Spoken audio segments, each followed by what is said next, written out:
Sur YouTube, il y a beaucoup de personnes qui font des vidéos de voyage. Et sans vouloir manquer de respect à la communauté des vlogueurs de voyage, mais j'ai un peu l'impression qu'à ce stade, ils suivent tous un peu le même format. C'est comme « Regardez-moi, je m'amuse. Regardez-moi, je mange de la nourriture exotique. Regardez-moi, j'interagis avec les locaux. Je suis tellement cultivé. » Voici un petit fait historique amusant, histoire d'avoir l'air éducatif. Et tant que j'y suis, peut-être que je vais aussi balancer un genre de discours moralisateur sur le fait qu'il faut ouvrir ses horizons, voir le monde, sortir et voyager plus. En ignorant le fait qu'une grande partie de mes abonnés ne peut probablement pas se le permettre et qu'ils vivent par procuration à travers mon contenu, mais le fait est que parfois je fais des vidéos de voyage, mais quand je le fais, j'ai un peu l'impression de ne pas vouloir être ce genre de personne. Alors quand je fais personnellement des vidéos de voyage, je veux vraiment documenter les choses dont les gens ne se soucient pas, ou au moins les choses auxquelles les gens ne prêtent pas attention. Mais pour moi, ça raconte une histoire qui saute aux yeux et j'ai besoin de réponses. Et je veux partager avec vous ce que j'ai appris et laissez-moi vous dire une chose, quand j'ai regardé la carte du Koweït, oh, il y avait un étrange mystère. J'ai contacté mes abonnés koweïtiens pour leur demander, mais même eux n'ont pas pu répondre. Personne ne savait ce que c'était. Alors j'ai dû aller voir par moi-même. Voici l'histoire de ce que j'aime appeler les terres sombres du Koweït. Parlons géographie. Si vous souhaitez acheter des produits Geography Now, rendez-vous sur geographynow.com. Vous pouvez acheter des t-shirts, des mugs, des sacs à cordon, plein de trucs sympas. Pourquoi pas? Je veux dire, si vous regardez cette chaîne, si vous l'aimez vraiment, autant le faire. Je dis simplement que c'est faisable. Ce n'est pas vendre son âme si c'est pour ma propre marque. En somme, peu de gens s'intéressent au Koweït. On dit souvent que c'est le pays le moins visité du Conseil de coopération du Golfe et, à certains égards, peut-être même de toute la péninsule arabique. Beaucoup d'étrangers intrépides sont en fait prêts à aller au Yémen en pleine guerre civile juste pour voir l'ancienne ville de Shibam ou l'île de Socotra. Le Koweït attire moins de visiteurs que même le Yémen. La majorité des étrangers ignorent tout du pays, y compris ses attractions touristiques. En apparence, il semble suivre le même modèle que les autres pays du Golfe. Un pays avec une ou deux grandes villes tape à l'œil, entouré de vastes déserts vides parsemés de blocs de puits de pétrole clôturés par le gouvernement et de parcelles agricoles. Si vous demandez à d'autres Arabes du Golfe ou aux membres du Conseil de coopération du Golfe qui connaissent un peu mieux le Koweït, ils pourraient vous dire que c'est un endroit plus détendu, calme et familial. Ils vous diront que c'est probablement le pays avec la meilleure nourriture, ou du moins la meilleure cuisine traditionnelle de la péninsule arabique. J'ai mangé dans tous les pays du Conseil de coopération du Golfe et je confirme que le Koweït a vraiment la meilleure cuisine traditionnelle, même le riz qu'ils préparent. Je ne sais pas ce qu'ils mettent dedans, mais c'est comme si c'était beurré avec du safran, tellement savoureux que même le riz suffit à satisfaire. J'aime appeler le Koweït la princesse guerrière du Golfe. C'est comme la grande sœur qui a survécu à une guerre mais qui a encore les ongles vernis et balance son hijab en disant qu'elle va s'acheter sa 5e Lamborghini. En effet, à l'époque contemporaine, le Koweït a été le seul pays du Conseil de coopération du Golfe à avoir été attaqué et occupé, puis à avoir vaincu l'occupant, les forces irakiennes de Saddam Hussein, avec l'aide des forces de la coalition. Et voici ce qui est intéressant. Même s'ils ont de l'argent, ils ne sont pas comme les aristocrates, snobs et mondains que beaucoup de leurs cousins du Conseil de coopération du Golfe ont tendance à être. La guerre du Golfe a forgé l'identité et l'unité des Koweïtiens, les rendant aptes à gérer les problèmes et à se battre. Mais ce que je trouve personnellement très intéressant au Koweït, c'est le fait qu'ils ont une organisation administrative et civile très particulière qui semble créer d'étranges anomalies. Cela soulève d'autres questions auxquelles je n'ai pas de réponse, même après avoir réalisé cette vidéo et les avoir explorées. Laissez-moi vous expliquer. Tout d'abord, le Koweït est l'un des rares pays continentaux au monde où l'on peut voir la forme des frontières parfaitement délimitées sur la masse terrestre depuis des images satellites. Essayez sérieusement, allez sur Google Earth et désactivez les frontières. Le Koweït est divisé en 6 gouvernorats, ou muhafaza, avec 4 d'entre eux concentrés autour de la zone métropolitaine de la ville de Koweït, abritant environ 2 tiers de la population. Le tiers restant vit dans les 2 vastes gouvernorats de Jarrah et Hamadi. Pour faire court, les 4 petits ici sont les gouvernorats d'affaires et de finances sophistiqués, et ceux de la périphérie, plus grands, sont les gouvernorats industriels plus rudes. Les principaux champs pétrolifères koweïtiens sont situés dans ces 2 gouvernorats. En zoomant, vous verrez où l'industrie est concentrée. Le plus grand champ est le champ de Bourgaine à Hamadi, qui fut également l'un des sites des célèbres bombardements de la terre brûlée par Saddam Hussein. La gravité était telle qu'on pouvait le voir depuis l'espace. Aujourd'hui encore, en zoomant, on distingue les traces de brûlure des bombardements, ces taches noires de goudron jamais complètement effacées du sol. Sérieusement, à l'époque, ça ressemblait à Mad Max. Voilà le topo. Quand des étrangers visitent le Koweït, ils restent presque toujours à Kuwait City. Les connaisseurs du Koweït longent probablement la côte vers le sud pour voir les plages ou prennent un ferry pour visiter l'une des îles. Les îles les plus célèbres sont Failaka, avec ses sites grecs antiques, et Boubian. Mais voyez-vous, gentil, moi j'étais intrigué par autre chose, parce que lorsque j'ai regardé le pays à partir des images satellites, il y avait quelques anomalies intrigantes. Par exemple, au Koweït, il y a un pont de 48 km, le 4e plus long au monde, traverse la baie du Koweït. Il s'agit de la chaussée Jabbar al-Ahmadi al-Sabah. Dans mon épisode sur le Koweït, le pont n'était pas encore fini. Mais depuis 2019, il est complètement opérationnel. Le pont fait partie d'un grand projet visant à créer une nouvelle ville, Madinat al-Harir, ou la Cité de la Soie, qui reste à construire.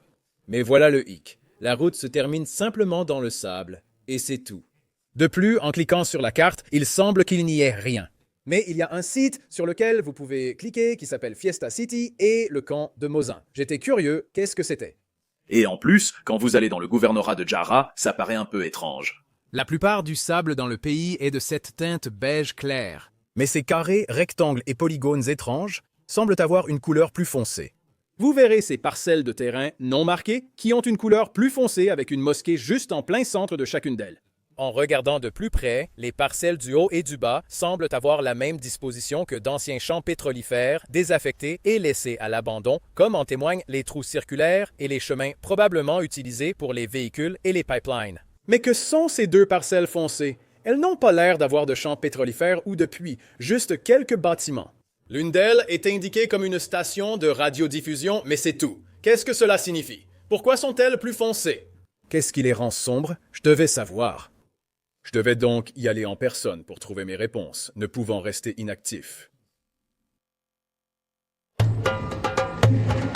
Nous sommes au Koweït et nous prenons juste le petit déjeuner. J'aime bien.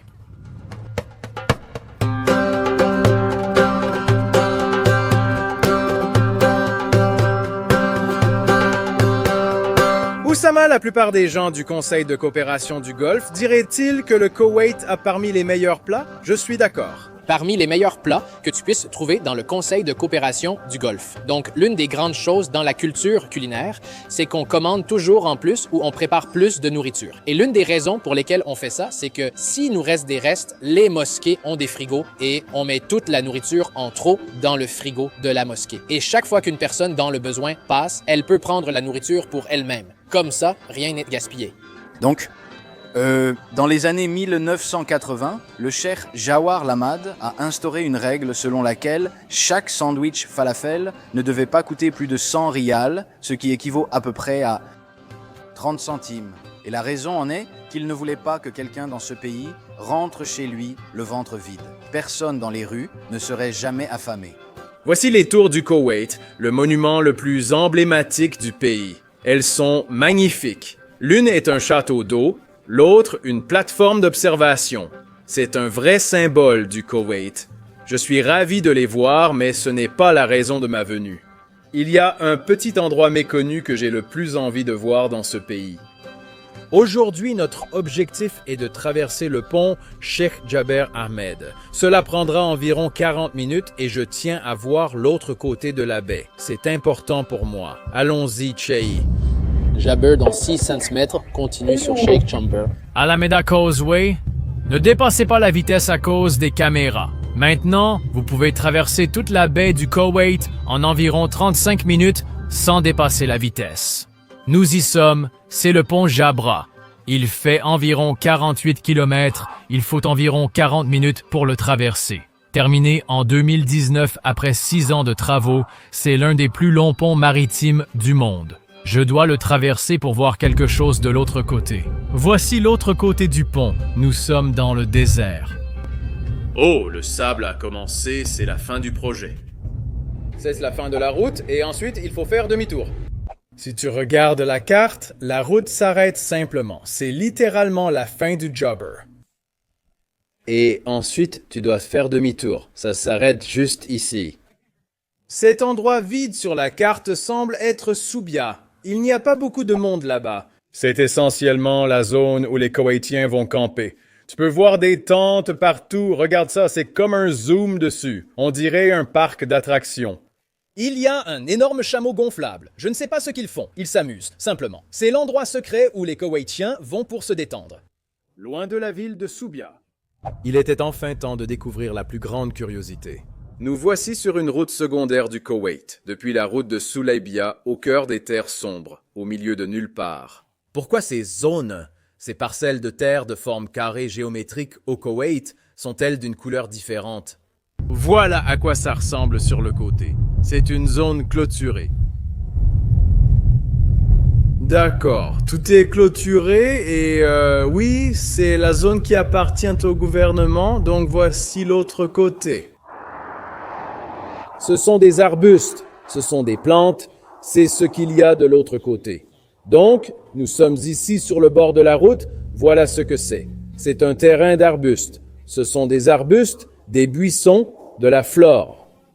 Juste de l'autre côté de cette clôture, il n'y a que des buissons, donc cela explique pourquoi la couleur est différente. Maintenant, le fait est que c'est un terrain gouvernemental, et il laisse spécifiquement cela, c'est à quoi cela ressemblait à l'origine avant qu'ils ne commencent à changer les choses. Quand ils commencent à développer, ils enlèvent les arbustes. Donc, c'est un terrain non aménagé, géré par le gouvernement, et ils n'ont pas arraché les arbustes. C'est une des raisons pour lesquelles la couleur est différente. Il y a encore des plantes là-bas.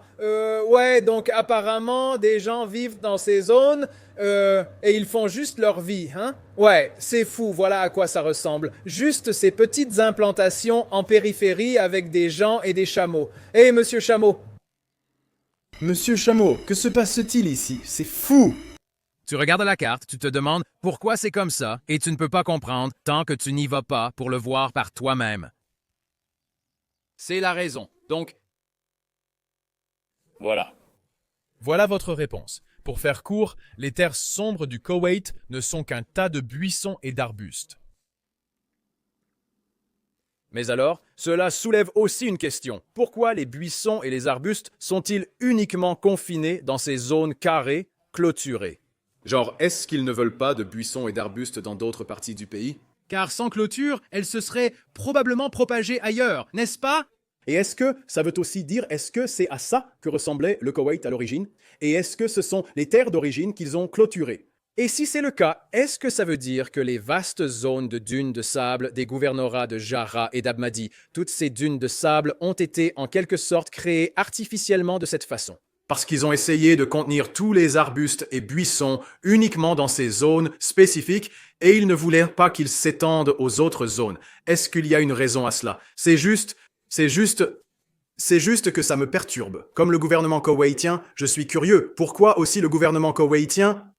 Oui, c'est prise de vue par drone. Je dis juste que selon DJI, ces zones ne sont pas dans les zones rouges sur la carte. Par exemple, l'île de Bubian était en zone rouge, donc je n'ai pas pu faire de drone là-bas, et je n'en ai pas fait. Mais ici, il n'y avait pas de zone rouge. Donc je suivais simplement ce que DJI disait que je pouvais faire légalement, dans les limites de ce qu'un pays désigne comme zone rouge. J'imagine que vous n'avez pas mis ça dans une zone rouge, donc je pouvais probablement utiliser un drone.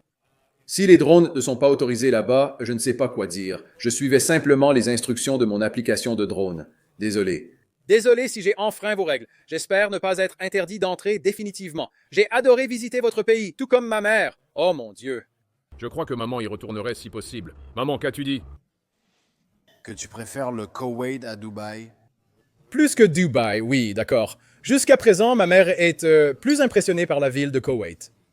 Mais oui, si j'ai enfreint vos règles, je suis désolé. Aussi, en ce qui concerne ces, vous savez, les zones sous tente, on m'a dit que ces personnes sont très probablement juste des campeurs parce que les Koweïtiens locaux adorent aller camper dans leur propre pays. Très souvent. Mais on m'a aussi dit qu'il est très probable que ces personnes puissent aussi potentiellement être des Bédouins. Pour ceux qui ne savent pas, les Bédouins sont des peuples semi-nomades qui vivent entiers dans toute la péninsule arabique et, si la tente ressemblait plus à une unité d'habitation établie avec, vous savez, du bétail, des chameaux ou autre, alors il est possible que ce soit une famille bédouine qui vit là et, vous savez, ils ont leur propre installation. Il y a toute une histoire compliquée, vous savez, des Bédouins vivant dans la péninsule arabique et comment les gouvernements. On m'a dit que certains d'entre eux, reconnus ou non, pouvaient être des Bédouins. C'est un tout autre sujet. En tout cas, je sais que pour la plupart des gens, ces choses-là ne semblent pas vraiment importantes. Mais pour moi, c'était fascinant et intriguant. Je devais trouver des réponses et le constater de mes propres yeux. C'est mon genre. Si quelque chose me semble insensé, je cherche à comprendre. C'était ma façon de faire. J'ai encore quelques questions. Tout cela semblait un peu stupide et inutile. Mais moi, curieux, je voulais simplement savoir ce qu'étaient ces choses. Et c'est le genre de personne que je suis. Prenez vos tours Eiffel, prenez vos Colisées, prenez vos grandes murailles de Chine. Moi, je veux voir ce qu'est une tache sombre sur la carte au Koweït. Je veux savoir, c'est ça que je veux voir. C'est là que je vais voyager et aller regarder. C'est ça que je veux faire de ma vie. Je veux regarder des choses qui n'ont pas d'importance. Bon, allez les gars, salut, portez-vous bien, restez cool, restez à l'écoute, restez curieux.